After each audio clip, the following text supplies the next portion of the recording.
আসসালামু আলাইকুম। New commerce কোচিংয়ের পক্ষ থেকে আমি নাজমুল হাসান শরীফ সবাইকে জানাই আন্তরিক শুভেচ্ছা এবং অভিনন্দন। নিউ কমার্স কোচিংয়ের ধারাবাহিক প্রক্রিয়ার আজকে আলোচনার বিষয় হচ্ছে নবম এবং দশম শ্রেণীর হিসাব বিজ্ঞান বইয়ের সপ্তম অধ্যায়। অধ্যায়টির নাম হচ্ছে খতিয়ান। আজকে তার তৃতীয় পর্ব। তো আজকের পর্বে আমরা আলোচনা করব এই অধ্যায়ের একটি গুরুত্বপূর্ণ বিষয় নিয়ে। বিষয়টি হচ্ছে চলমান জের ছকের মাধ্যমে খতিয়ান নির্ণয়। প্রিয় শিক্ষার্থীরা, আমি তার আগের পর্বে টি ছকের মাধ্যমে খতিয়ান নির্ণয় করা শিখাইছি তোমাদেরকে। তো আজকের পর্বে আমি আলোচনা করব চলমান জের ছকে তোমরা কিভাবে খতিয়ান তৈরি করবা। তো প্রিয় শিক্ষার্থীরা, তোমরা তো জানো যে খতিয়ান করতে হয় দুইটা ছকের মাধ্যমে, একটা হচ্ছে টি ছক আর একটা হচ্ছে চলমান জের ছক। তো আজকে আমি চলমান জের ছকটা নিয়ে আলোচনা করব। তো দেখো, আমি যেই প্রশ্নটা সমাধান করে দিব এইটা হচ্ছে তোমাদের বইয়ের 85 নম্বর পেজে একটা উদাহরণ দেওয়া আছে। তো এই জায়গায় অনেকগুলো এন্ট্রি আছে। সর্বপ্রথম তোমরা কি করবে, ওই এন্ট্রিগুলোর জাবেদা করে নিবে। তো আমি অলরেডি জাবেদাটা করে রাখছি পাশে। এই জাবেদাগুলো থেকে খতিয়ান তৈরি করতে হবে। তো প্রিয় শিক্ষার্থীরা, তোমরা তো জানো যে এই জাবেদা থেকে কি করতে হয়, খতিয়ান তৈরি করতে হয়। তো এই জাবেদাগুলো থেকেই আমি তার আগের পর্বে তোমাদেরকে টি ছক নির্ণয় করা শিখাইছি। তো এখন আমি তোমাদেরকে কিভাবে চলমান জের ছক নির্ণয় করতে হবে তা শিখাবো। তো কি করতে হবে, এই জন্য সম্পূর্ণ ভিডিওটা দেখতে হবে। তো প্রিয় শিক্ষার্থীরা দেখো, আমি পাশেই চলমান জের ছকের গড়টা তৈরি করে রাখছি।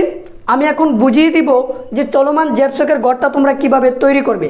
দেখো, এই জায়গায় প্রথমে লিখছি তারিখ, বিবরণ, জাবেদা পৃষ্ঠা, ডেবিট টাকা, ক্রেডিট টাকা, উদ্বৃত্ত, ডেবিট, ক্রেডিট। প্রিয় শিক্ষার্থীরা, চলমান জের ছককে বলা হয় আধুনিক ছক। আর চলমান জের ছকের গড় সংখ্যা কয়টি? 60টি। তোমরা মনে রাখবা যে টি ছকের গড় সংখ্যা হয় 8টি আর চলমান জের ছকের গড় সংখ্যা হয় কয়টি? 60টি। তো দেখো, আমি এই জায়গায় গড়টা কিভাবে করলাম, তারিখ, বিবরণ, জাবেদা পৃষ্ঠা, ডেবিট টাকা, ক্রেডিট টাকা, এই জায়গায় লিখব উদ্বৃত্ত, ডেবিট, ক্রেডিট। তো প্রিয় শিক্ষার্থীরা, খতিয়ানের মানে কি, মানে প্রত্যেকটা হিসাবের নামে একবার খতিয়ান তৈরি করতে হবে। মানে যতগুলো হিসাব এই জায়গায় থাকবে। কিন্তু পরীক্ষায় কি সবগুলো করতে হবে?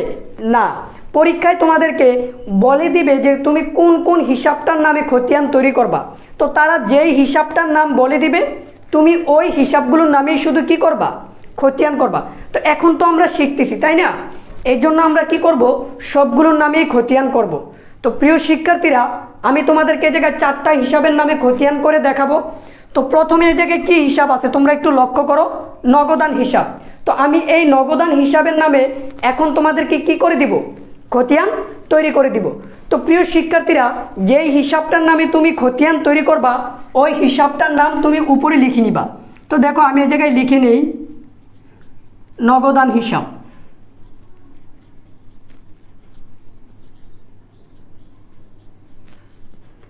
এবার একটু লক্ষ্য করে, এই যে নগদান হিসাবটা লিখলাম আমি, এই নগদ কথাটা জাবেদার যেই গড়ে থাকবে ওই গড়টা নিয়ে আমি কি করব, কাজ করব। তাহলে দেখো তো, নগদ এই জায়গায় আছে কি, এই যে দেখো নগদান আছে।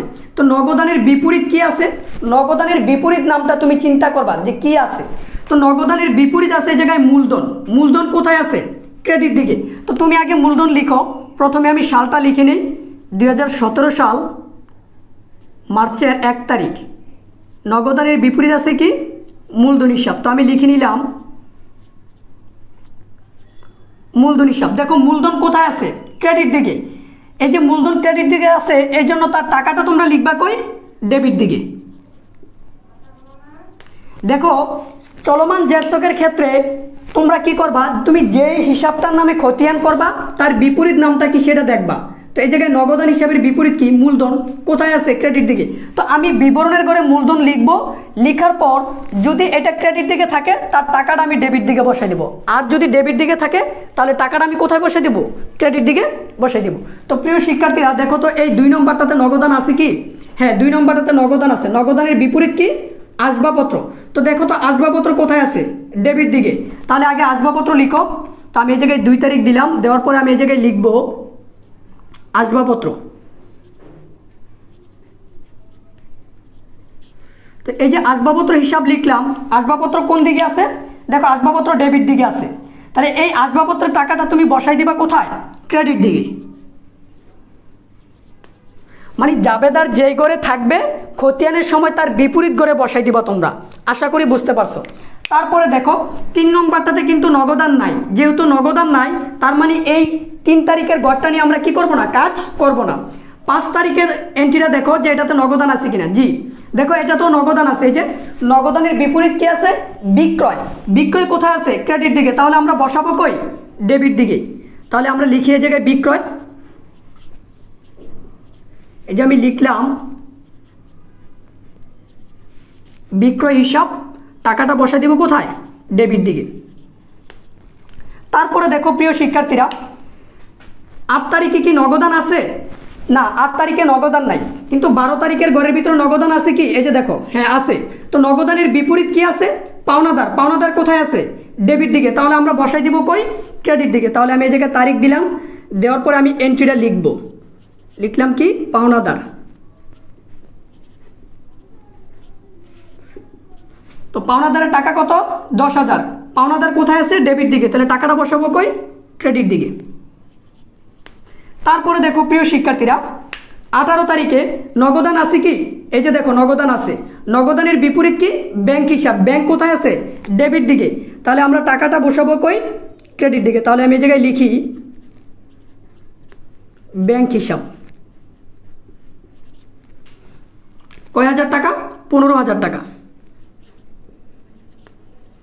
তারপরে দেখো প্রিয় শিক্ষার্থীরা, 22 তারিখের এন্ট্রির ভিতরে নগদান নাই, 25 তারিখের এন্ট্রির ভিতরে কি নাই? নগদান নাই।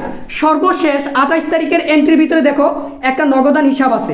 তো এই যে নগদানের বিপরীত কি আছে? বেতন। বেতন কোথায় আছে? ডেবিট দিকে। তাহলে আমরা বসাবো কই? ক্রেডিট দিকে। তাহলে আমি লিখে নেই আগে বেতন।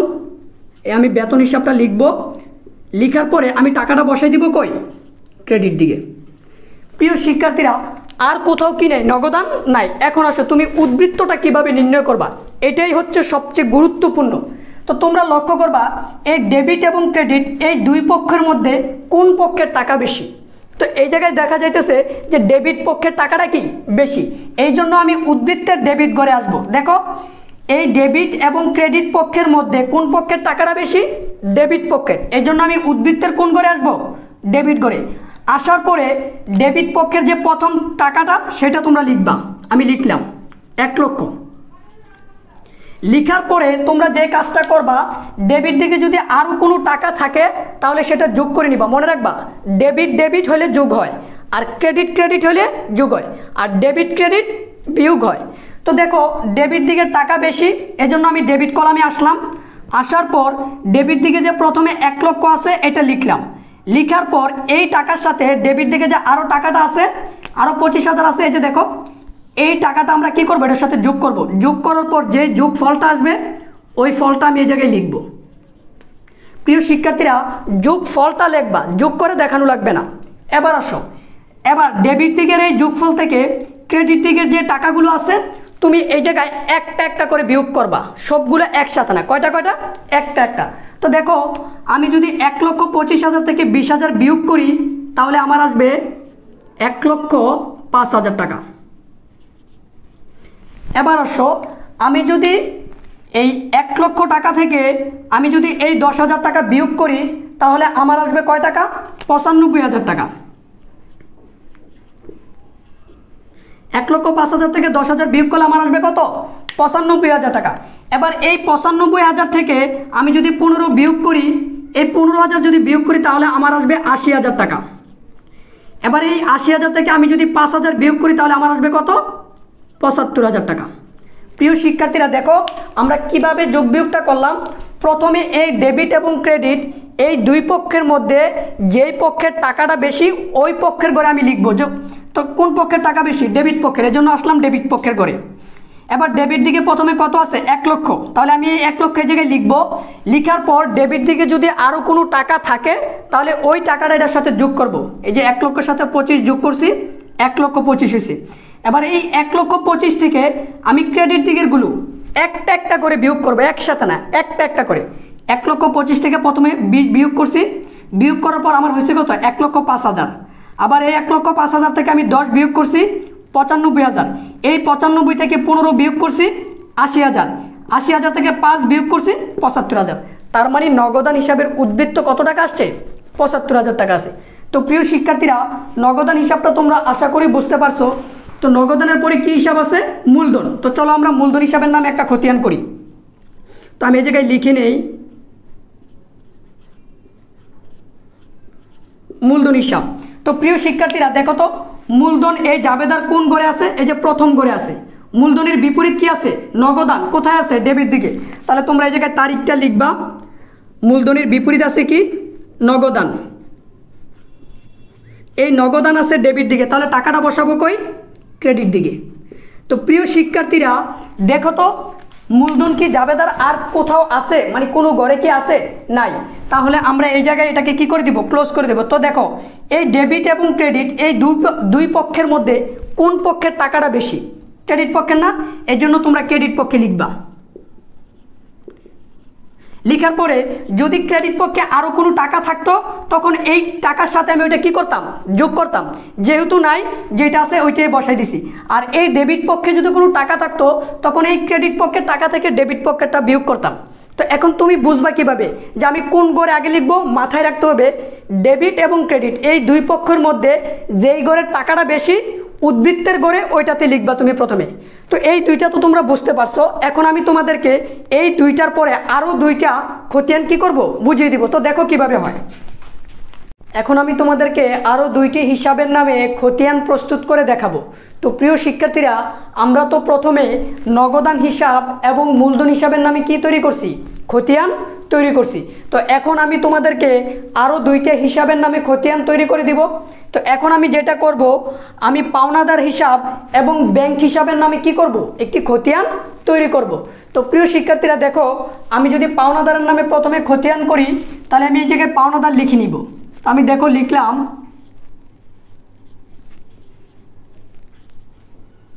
পাওনাদার হিসাব।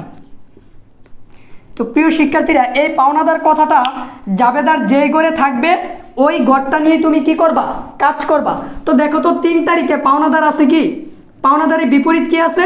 ক্রয় হিসাব। ক্রয় কোথায় আছে? ডেবিট দিকে। তাহলে বসবে কই? ক্রেডিট দিকে। তাহলে আমরা এই জায়গায় লিখলাম দেখো ক্রয় হিসাব। তাহলে ক্রয় কথাটা আছে ডেবিট দিকে, তাহলে বসাবো কই? ক্রেডিট দিকে। টাকা কত? 30,000। প্রিয় শিক্ষার্থীরা, তারপরে দেখো পাওনাদার কোথায় আছে? এই যে 8 তারিখে। পাওনাদারের বিপরীত কি আছে? বহি ফেরত হিসাব। এই যে বহি ফেরত কোথায় আছে? ক্রেডিট দিকে। তাহলে বসবে কই? ডেবিট দিকে। তাহলে আমরা লিখে নেই বহি ফেরত। বহি ফেরত মানে হচ্ছে ক্রয় ফেরত। তো লিখলাম বহি ফেরত। বহি ফেরত কথাটা কোথায় আছে প্রিয় শিক্ষার্থীরা? ক্রেডিট দিকে। তাহলে টাকাটা বসাবা কই? ডেবিট দিকে। আমি আবারও বলি প্রিয় শিক্ষার্থীরা, দেখো আমরা পাওনাদারের নামে খতিয়ান করতেছি। তাহলে এই পাওনাদার কথাটা জাবেদার যেই ঘরে থাকবে, তুমি তার বিপরীত নামটা নিয়ে চিন্তা করবা। তো এই যে দেখো, পাওনাদারের বিপরীত আছে বহি ফেরত হিসাব। কোথায় আছে? ক্রেডিট দিকে। এই জন্য আমি বহি ফেরত কথাটা লিখে টাকাটা কোথায় বসেছি? ডেবিট দিকে। তারপরে দেখো পাওনাদার আর কোথায় আছে? এই যে 12 তারিখে। পাওনাদারের বিপরীত কি আছে? নগদান হিসাব। নগদান কোথায় আছে? ক্রেডিট দিকে। তাহলে বসবে কই? ডেবিট দিকে। তাহলে আমি এই জায়গায় লিখি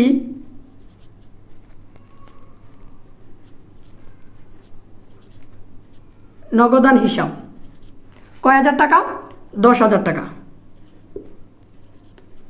তাহলে প্রিয় শিক্ষার্থীরা, পাওনাদার তো আর কোথাও নাই। তো এখন তুমি কিভাবে উদ্বৃত্ত নির্ণয় করবা একটু লক্ষ্য করো। এই ডেবিট এবং ক্রেডিট এই দুই পক্ষের মধ্যে কোন পক্ষের টাকা বেশি? আমরা দেখতে পাইতেছি দেখো ক্রেডিট পক্ষের টাকা বেশি, 30,000 টাকা। এই জন্য আমি কি করব? ক্রেডিট কলামে লিখব। তো আমি লিখলাম 30,000।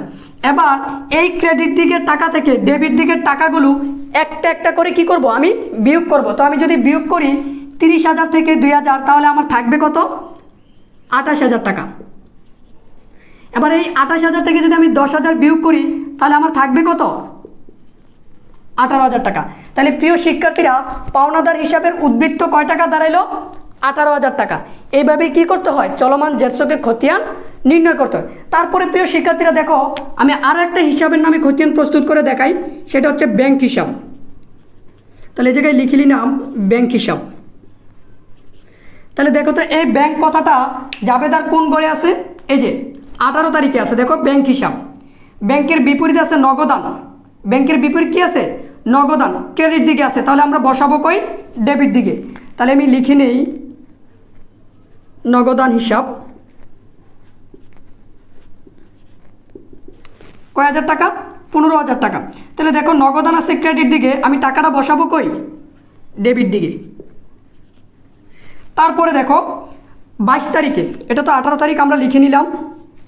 তারপরে দেখো 22 তারিখে ব্যাংকের বিপরীত কি আছে?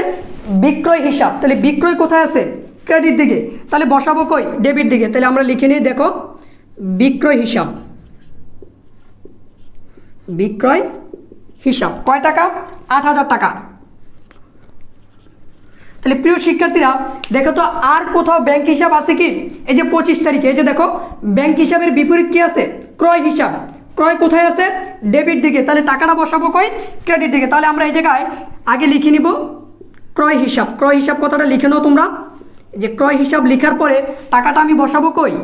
ক্রেডিট দিকে। কারণ ক্রয় ডেবিট দিকে আছে, এই জন্য খতিয়ানের কোন করে বসাবো? ক্রেডিট দিকে। তো প্রিয় শিক্ষার্থীরা এই দুই পক্ষের টাকার মধ্যে কোন পক্ষের টাকা বেশি?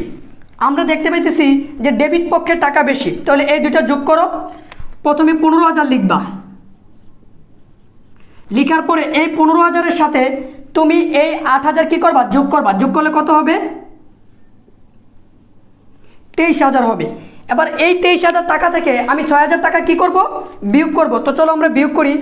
23,000 থেকে 6,000 টাকা যদি বিয়োগ করি তাহলে আমার কত হবে? 17,000 টাকা। তাহলে প্রিয় শিক্ষার্থীরা ব্যাংক হিসাবের উদ্বৃত্ত কত দাঁড়ালো? 17,000 টাকা। তো প্রিয় শিক্ষার্থীরা আমি তো 4টা হিসাবের নামে খতিয়ান প্রস্তুত করে দেখালাম। তো বাকি যে হিসাবগুলো আছে সেগুলো তোমরা বাসায় প্র্যাকটিস করবে ইনশাল্লাহ। যদি পারো ভালো কথা, আর যদি না পারো মন খারাপ করার কিছু নেই, আবারও চেষ্টা করো, তাহলে পেরে যাবা। তো আজকে এই পর্যন্ত। আজকের এই ভিডিওতে তোমাদের যদি কোনো সমস্যা থাকে অথবা প্রশ্ন থাকে তাহলে সেগুলো আমাকে কমেন্ট বক্সে জানাবে। আর ভিডিওটি যদি ভালো লেগে থাকে তাহলে অবশ্যই আমার চ্যানেলটিকে একটি লাইক, কমেন্ট এবং শেয়ার করবে বন্ধুদের মাঝে। আর যারা সাবস্ক্রাইব করছো তাদেরকে অসংখ্য ধন্যবাদ। ভালো থাকো, সুস্থ থাকো। আসসালামু আলাইকুম।